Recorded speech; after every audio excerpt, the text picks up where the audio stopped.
സത്യത്തിൽ കേരളത്തിലെ film society movements ഈ പറയുന്ന 70 മുതൽ ഇപ്പോ നമുക്ക് 50 വർഷം കഴിഞ്ഞു എന്ന് പറയുന്ന ഒരു ഘട്ടത്തിലും ഈ നേരത്തെ പറഞ്ഞ പോലെ വളരെ പ്രൊഫഷണലായി നടത്തിക്കൊണ്ട് പോകാവുന്ന ഒരു സാധനം ഏറ്റവും അമച്യൂറിഷ് ആയിട്ട് നടത്തി അത് ഏതാണ്ട് നശിപ്പിച്ചു പോയി എന്ന് വിചാരിക്കുന്ന ഒരാളാണ് ഞാൻ. കാരണം അതിന് എന്റെ ക്രിറ്റിസിസം, അതായത് ഈ ഫിലിം സൊസൈറ്റി മൂവ്മെന്റ്സ് ഇത്രയും ലോക സിനിമകളെ പറ്റിയിട്ടുള്ള അവബോധം വളരെ നേരത്തെ തന്നെ നമ്മുടെ കാണികൾക്കിടയിൽ കൊണ്ടുവരികയും ഈ പറയുന്ന ലോക സിനിമകളും മാസ്റ്റേഴ്സിനെ നമ്മളെ പരിചയപ്പെടുത്തുകയും ഒക്കെ ചെയ്തിട്ട് ഒരുപാട് ആൾക്കാരെ സിനിമയിലേക്ക് ഇറങ്ങാൻ ഇവിടെ നമ്മളെ പ്രേരിപ്പിക്കുകയാണ് ചെയ്തിരിക്കുന്നത്. ഇവിടെയുള്ള ഈ സിനിമ കാണിച്ച് ഒരുപാട് നല്ല ചെറുപ്പക്കാര് അവരുടെ പണിയെല്ലാം മാറ്റി വെച്ചിട്ട് ക്യാമറയായിട്ട് ഇറങ്ങി സിനിമ പിടിക്കാൻ ഇറങ്ങുന്ന ഒരു അവസ്ഥ ഉണ്ടാക്കി. എന്നിട്ട് എന്താ ഉണ്ടായെന്നറിയോ? ഇവർ ഇറങ്ങി നടന്നിട്ട് ഇവരുണ്ടാക്കുന്ന സിനിമ കടം വാങ്ങി ഉണ്ടാക്കി, ഉള്ള സ്വത്തും വീടും എല്ലാം വിറ്റിട്ട് സിനിമ ഉണ്ടാക്കി കടക്കടിയിലായിട്ട് അവരവരുടെ ജീവിതം നശിപ്പിക്കുന്ന കാഴ്ചയാണ് ഈ കണ്ടുകൊണ്ടിരിക്കുന്നത്. സത്യത്തിൽ എന്താണ് ഒരു ഫിലിം സൊസൈറ്റി ചെയ്യേണ്ടി വരുന്നത്? അവർക്ക് ഫണ്ട് ചെയ്യാൻ, ഞാൻ നേരത്തെ പറഞ്ഞ ഫണ്ടിങ് എഫേർട്സിന് അക്നോളജ് ചെയ്തത് തന്നെ പറയുവാണ്. ഈ നമുക്ക് വളരെ നല്ല മോഡൽസ് ഉണ്ടായിരുന്നു. ഞാൻ അതിന് രവി മുതലാളിയെ പോലെ അതായത് നല്ല ബില്യണറായ അല്ലെങ്കിൽ മില്യണറായ ഒരു നല്ല ഒരു മനുഷ്യൻ, അദ്ദേഹത്തിന്റെ ഇൻകമിൽ ഒരു പങ്ക് മാറ്റി വെച്ചിട്ട് നല്ല സിനിമകൾ പ്രൊഡ്യൂസ് ചെയ്യാനുണ്ട്. ലാഭമല്ല നോക്കിയത്. സത്യത്തിൽ ഈ ഫിലിം സൊസൈറ്റി മൂവ്മെന്റ്സ് ഒക്കെ ചെയ്യേണ്ടിയിരുന്നത് അതുപോലുള്ള ഒരു 10 മനുഷ്യരെ നെറ്റ്വർക്ക് ചെയ്തിട്ട് ഇതുപോലുള്ള നല്ല ടാലൻസിനെ പ്രൊഡ്യൂസ് ചെയ്യാനുള്ള ഫണ്ട് ഉണ്ടാക്കി അവർ കൊടുക്കേണ്ടിയിരുന്നത്. കാരണം ഞാൻ ഉദ്ദേശിക്കുന്നത് ഇപ്പൊ മലയാളം പറയുമ്പോൾ ഭാഷാഗോഷ്ഠി എന്ന് പറഞ്ഞിട്ട് ഒരു മാസിക നടക്കുന്നുണ്ട്. ഒരു രൂപ ലാഭം ഉണ്ടായിട്ടല്ല അത് നടത്തുന്നത്. സാഹിത്യത്തിലുള്ള കമ്മിറ്റ്മെന്റ് കൊണ്ട് മാത്രം പണ്ട് അവരുടെ പത്രാധിപർ തുടങ്ങി വെച്ച് വളരെ ഒരു നിഷ്ഠയായിട്ട് ഇപ്പോഴും നന്നായി ഇറക്കുന്ന ഒരു മാസികയാണിത്. അതുപോലെ തന്നെയുള്ള പബ്ലിഷിംഗ് ഹൗസസ്, ഇപ്പൊ മലയാള മനോരമയ്ക്ക് മാതൃഭൂമി ഇപ്പൊ നിങ്ങൾ നെറ്റ്വർക്ക് ചെയ്തിരുന്നെങ്കിൽ ഒരു വർഷം ഒരു 2-3 സിനിമ പ്രൊഡ്യൂസ് ചെയ്യാൻ വേണ്ടിയിട്ട് പൈസ മുടക്കാൻ മടിയുള്ളവരാണെന്ന് ഞാൻ കരുതുന്നില്ല. അപ്പൊ ആ രീതിയിലുള്ള എത്രയോ നല്ല ബിസിനസ് വെഞ്ചേഴ്സും നമ്മുടെ എക്സ്പോർട്ടേഴ്സും ഈ പറയുന്ന പ്ലാന്റേഴ്സും ഒക്കെയുള്ള കേരളത്തില് എന്തുകൊണ്ട് ഇങ്ങനെ നല്ല സിനിമകളെ ഫിനാൻസ് ചെയ്യാനുള്ള ഒരു സിസ്റ്റം ഉണ്ടാക്കാൻ ഇവിടുത്തെ ഫിലിം സൊസൈറ്റി മൂവ്മെന്റ് കഴിഞ്ഞിട്ടില്ല. നമ്മൾ ഇപ്പൊ ഓഡേഴ്സിനെ പറ്റിയൊക്കെ പറയുന്നതും നമ്മൾ പോയിട്ട് വഴി നീളെ 5 രൂപ 10 രൂപ ആളുകളെ പിരിച്ചിട്ട് അതല്ല ഒരു ഫണ്ടിങ് മോഡൽ എന്നുള്ളതാണ്. സിനിമ പോലുള്ള വളരെ ക്യാപിറ്റൽ ഇന്റൻസീവ് ആയ ഒരു ആർട്ട് ഫോമിന് കുറച്ചുകൂടി പ്രൊഫഷണൽ ആയിട്ടുള്ള ഒരു ഫണ്ടിങ് മോഡൽ ഉണ്ടാക്കാൻ സത്യത്തിൽ നമ്മുടെ ഫിലിം സൊസൈറ്റികൾ അന്ന് വിചാരിച്ചിരുന്നെങ്കിൽ നടക്കുമെന്ന് വിചാരിക്കുന്ന ഒരാളാണ് ഞാൻ. അതിലേക്കുള്ള ആരും ചിന്തിച്ചിട്ടേ ഇല്ല എന്നുള്ളത് എന്നെ വളരെ അത്ഭുതപ്പെടുത്തുന്ന കാര്യമാണ്. അപ്പൊ അതിലൊരു കാരണമായിട്ട് എനിക്ക് തോന്നുന്നത് ഇപ്പം ബീനപ്പോൾ മാഡം പറഞ്ഞു കഴിഞ്ഞാൽ ഈ ഒരു ബോയ്സ് ക്ലബ് സിൻഡ്രോം ആണ്. ശരിക്കും ഈ സാധനങ്ങളെല്ലാം ഒരു കാർണിവലായിട്ട് കാണുന്ന ഒരു രീതിയാണ് വന്നിരുന്നത്. ഇതെല്ലാം ആഘോഷമാണ്. ഈ ഒരു കാലത്തിൽ ഇങ്ങനെ നടക്കുക, ഇതിനൊന്നും വേറെ യാതൊരു ലക്ഷ്യമില്ല. ആ സമയത്ത് ഇങ്ങനെ നമുക്ക് ഇങ്ങനെ അരാജകത്വം പറഞ്ഞ് നടക്കാൻ വേണ്ടിയിട്ടുള്ള ഒരു ഫോറമായിട്ട് മാത്രമാണ് ഈ ഫിലിം സൊസൈറ്റികൾ ഉണ്ടായിരുന്നത്. സത്യത്തിൽ അല്ലാതെ കലയെ പ്രോത്സാഹിപ്പിക്കണം എന്നൊക്കെ നമ്മൾ പറയുന്നത് സത്യത്തിൽ ഇതിന്റെ ലക്ഷ്യം, യഥാർത്ഥ ലക്ഷ്യം കലയെ പ്രോത്സാഹിപ്പിക്കൽ അല്ലെങ്കിൽ നല്ല സിനിമയെ പ്രോത്സാഹിപ്പിക്കൽ എന്ന് പറയുമ്പോൾ പോലും അത് വളരെ ഒരു എന്താ പറയാ ഒരു ഡെറിവേറ്റീവ്, സൈഡ് ഡെറിവേറ്റീവ് ആയിട്ട് മാറുന്ന ഒരു സാധനമാണ്. നമ്മുടെ പ്രധാന ലക്ഷ്യം വേറെന്തൊക്കെ ആയിരുന്നു എന്നുള്ളതാണ്. അപ്പൊ അതില് ഈ എന്റെ ഒരു പ്രധാന വിമർശനം അതാണ്. അതവിടെ നിൽക്കട്ടെ. 2, നമ്മുടെ യഥാർത്ഥ ഒരു നിഷ്പക്ഷമായ വിമർശനത്തിന്റെ അഭാവമുണ്ട്. സത്യത്തിൽ സിനിമയുമായി ഇറങ്ങുന്ന ഒരുപാട് ആൾക്കാർ, നമുക്കിപ്പോ എനിക്കും ആഗ്രഹമുണ്ട് ചിലപ്പോൾ ഒരു സിനിമ പിടിച്ച സംവിധാനം ചെയ്താൽ കൊള്ളാൻ ആഗ്രഹമുള്ള ഒരാളാണ്. പക്ഷെ എനിക്ക് അറിയാം ഞാനൊരു സിനിമ പിടിക്കാൻ പറ്റുന്ന ആളല്ല. ഞാനൊരു സിനിമയായിട്ട് ഇറങ്ങിയാൽ അത് കാണാൻ എന്റെ വീട്ടുകാർ പോലും ഉണ്ടോ എന്ന് ഉറപ്പില്ലാത്ത ഒരാളാണ് ഞാൻ. അപ്പൊ അതുകൊണ്ട് ഞാൻ ആ മാപ്പൊക്കെ മാറ്റി വെച്ച് ജീവിക്കുന്ന ഒരാളാണ്.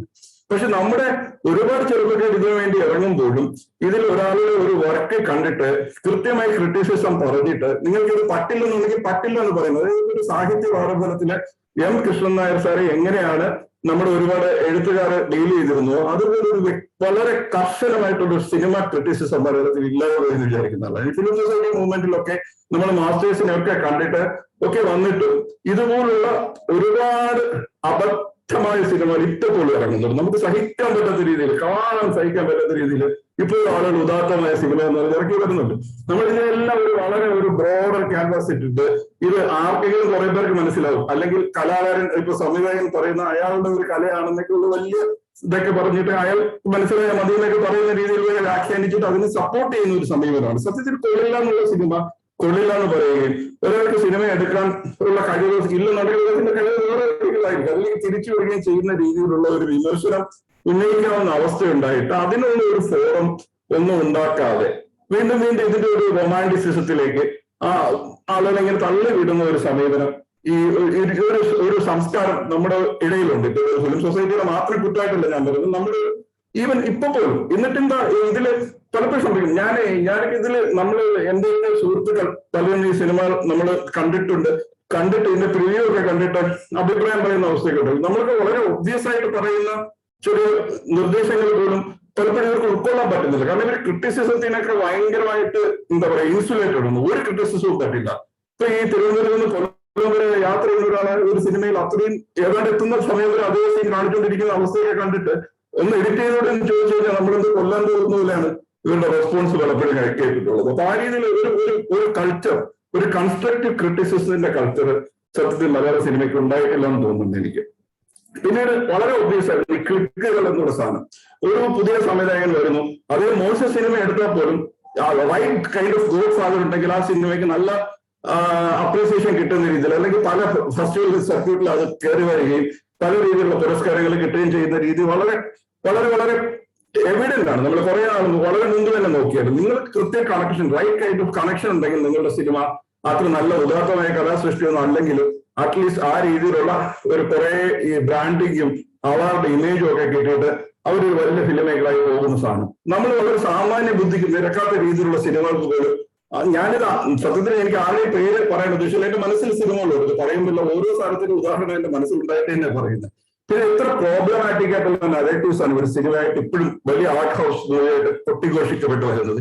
ഈ അടുത്ത കാലത്ത് തന്നെ വളരെ ക്രിറ്റിസിസം വന്ന ഒരു സിനിമയുണ്ട്, ഒരു നല്ല അവാർഡ് പിന്നെ ആളുടെ സിനിമയാണ്. ഒരു റേപ്പിസ്റ്റിനെ എന്താ പറയുക മനസ്സുകൊണ്ട് ഇഷ്ടപ്പെടുന്ന ഒരു മൈനർ പെൺകുട്ടിയെ പറ്റി ഗ്ലോറിഫൈ ചെയ്ത് വെക്കുന്ന ഒരു സിനിമ. അതൊക്കെ എങ്ങനെയാണ് ഒരു സിനിമ എന്ന രീതിയിൽ കലാരൂപമായിട്ട് ഒരാൾക്ക് കൊണ്ടുവരാൻ പറ്റുന്നത് എനിക്കിതുവരെ മനസ്സിലായിട്ടില്ല സത്യത്തിൽ. പിന്നെ ഞാൻ അതിനെപ്പറ്റി ആലോചിച്ചു. ആ സിനിമ പകുതി കണ്ടിട്ട് ഇട്ടിട്ട് പോയ ഒരാളാണ് ഞാൻ. എനിക്കത് കണ്ടു തീർക്കാൻ പറ്റില്ല. അത്ര മോശമായിട്ടുള്ള അത്ര രൂക്ഷമായിട്ടുള്ള ഒരു നെറേറ്റീവ് ആയിരുന്നു. അത് കണ്ടിട്ട് ഞാൻ തിരിച്ച് ആലോചിക്കുമ്പോൾ എനിക്ക് തോന്നിയ സാധനം, എന്റെ ലോജിക്ക് എന്ന് പറഞ്ഞാല് ഇവർ കിമിക്കി ഡുക്കിനാണല്ലോ കണ്ടുവരിക്കുന്നത്. ഈ കിമിക്കി ഡുക്കിന്റെ ലോകോത്തര സിനിമയാണെന്ന് പറഞ്ഞ് ഇവിടെ വന്നിരിക്കുന്ന സാധനങ്ങള് നമ്മൾ പാടി പുകട്ടിരിക്കുന്ന സിനിമയ്ക്ക് സത്യം പറഞ്ഞ പല സിനിമകളുടെയും മെസ്സേജ് എന്താണ്, അല്ലെങ്കിൽ അത്തരം ബ്രൂട്ടാലിറ്റിയും വയലൻസും ആന്റി വിമൻ പെർസ്പെക്റ്റീവും ഒക്കെ ഒരു കൾച്ചറൽ സ്പേസിൽ അല്ലെങ്കിൽ ഒരു കൾച്ചറൽ ഓഡിയൻസിന് മുമ്പിൽ വരുന്ന അല്ലെങ്കിൽ ഒരു കലാരൂപമായിട്ട് എങ്ങനെ പ്രസന്റ് ചെയ്യാമെന്ന് ചോദിച്ചു കഴിഞ്ഞാൽ എനിക്ക് ഇപ്പോൾ ഉത്തരവില്ല. നമ്മളിവിടെ ഇങ്ങനെ താഴെ പുകഴ്ത്തുന്ന ആളുടെ യഥാർത്ഥ ഗാർഡിയനിലും ലേമുണ്ടയിലും ഒക്കെ അദ്ദേഹത്തിന്റെ സിനിമകളെ പറ്റിയിട്ട് മുമ്പേ തന്നെ ആ ഫിലിം മേക്കിങ്ങിനെ പറ്റിയിട്ടുള്ള ക്രിറ്റിസിസം എത്ര നാൾ മുമ്പ് നല്ല ലേഖനങ്ങളും നമ്മൾ ഞെട്ടിപ്പോയിട്ടുണ്ട്. ഇപ്പോഴാണ് 2017 അദ്ദേഹത്തിനെതിരെ മീറ്റു ആരോപണം വന്നു, 2-3 പേര് വന്നു. അതിനൊക്കെ മുമ്പ് 2002-ലും 2003-ലും ഒക്കെ തന്നെ കിംകി ഡുക്കിന്റെ സെറ്റിൽ നിന്ന് സിനിമ വെറുത്തിട്ട് മതിയാക്കി പോയ കുറെ നായികമാരെ പറ്റിയിട്ട് വാർത്തകൾ വന്നിട്ടുണ്ട്. അപ്പൊ ആ രീതിയിൽ ബ്രൂട്ടാലിറ്റി എന്ന് പറയുന്ന ഒരു സാധനം, ബീഷ്യാലിറ്റി ബ്രൂട്ടാലിറ്റി ഒക്കെ വലിയ കലാരൂപമായിട്ട് പ്രോബ്ലമാറ്റിക് നെറേറ്റീവ്സ് ആയിട്ട് കൊണ്ടുവരുന്ന ആളുകൾ നമ്മൾ ഹീറോ ആയിട്ട് വർഷിപ്പ് ചെയ്യുന്ന രീതിയിലുള്ള ഒരു ആസ്വാദന സംസ്കാരം ഇവിടെ വളർന്നു വന്നത് എങ്ങനെയാണെന്ന് എനിക്ക് ഇതുവരെ മനസ്സിലായിട്ടില്ല.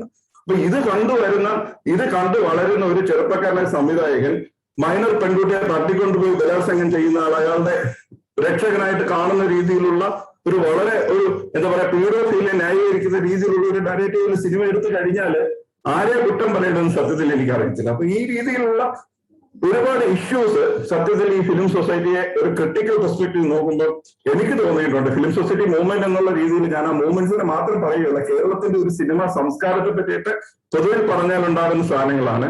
അപ്പൊ ഇതില് ഞാൻ ഈ GP രാമചന്ദ്രൻ സാറ് പറഞ്ഞ അതിന്റെ നല്ല വശങ്ങള്, അല്ലെങ്കിൽ നമ്മൾ ഈ ഒരു വളരെ മഹത്തായ ആർട്ട് ഫോമിനെ നമ്മുടെ മുന്നിൽ പരിചയപ്പെടുത്തി തന്ന ഭാഗത്തെയും ഒന്നും നിരാകരിച്ചുകൊണ്ട് ഞാൻ ഈ പറയുന്നതല്ല.